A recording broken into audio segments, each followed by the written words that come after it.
Уважаеми зрители, отново се включваме от Пловдив. Тук наистина има много сериозно социално напрежение, но то не е свързано с боклуците на града, слава Богу, или на София.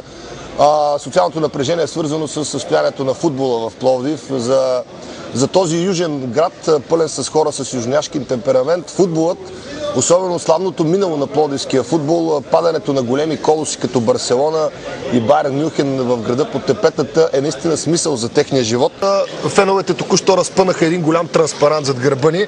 Вчера имаше зрелищен публичен дебат между премиера Станишев и кмета Славчо Атанасов. Първо кмета заплаши премиера, че ако военният министър не даде стадион Ботев на общината, там има едно военно поделение, той ще изкара феновете в центъра на София, ще ги поведе. Ще разберем след малко дали феновете са готови да тръгнат, разбира се. Премиер обаче препоръчва на кмета да не поставя ултиматуми, казва той, а пък да седне на масата и да преговаря с военния министър. Какъв е статута на стадион Ботев?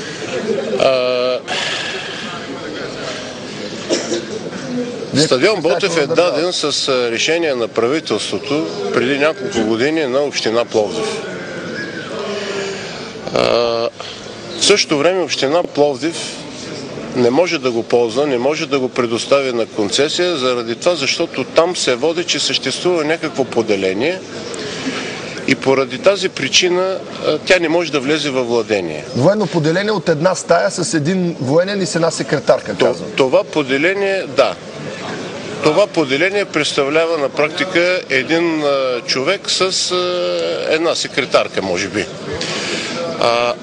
Не мисля, че това би могло да бъде пречка и тук е необходимо наистина да се седне на масата на преговорите, да се види за какво става дума и в крайна сметка стадион Ботев да се даде по предназначение, за да може Пловдивската община да организира концесия на този стадион и в крайна сметка Пловдив има един стадион. Между впрочем, искам да кажа, че в Пловдив в момента няма нито един стадион. Няма нито един стадион. Има стадиони, в които са играли европейски колоси, като Барселона, Байерн Мюнхен и Севиля, казах преди малко.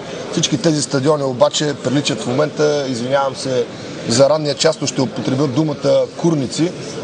Това не са стадиони, това са съоръжения, които заплашват човешкия живот. Гледахме вчера в Шампионска лига как хората водят семействата си на стадиона. Честно казано, сина ми, който е на 3 години, мисля, че е четвърто поколение ботевист в моето семейство. Няма как да бъде заведен на стадион Христо Ботев в Пловдив, да речем, защото преди всичко ми е скъп и драг неговия живот.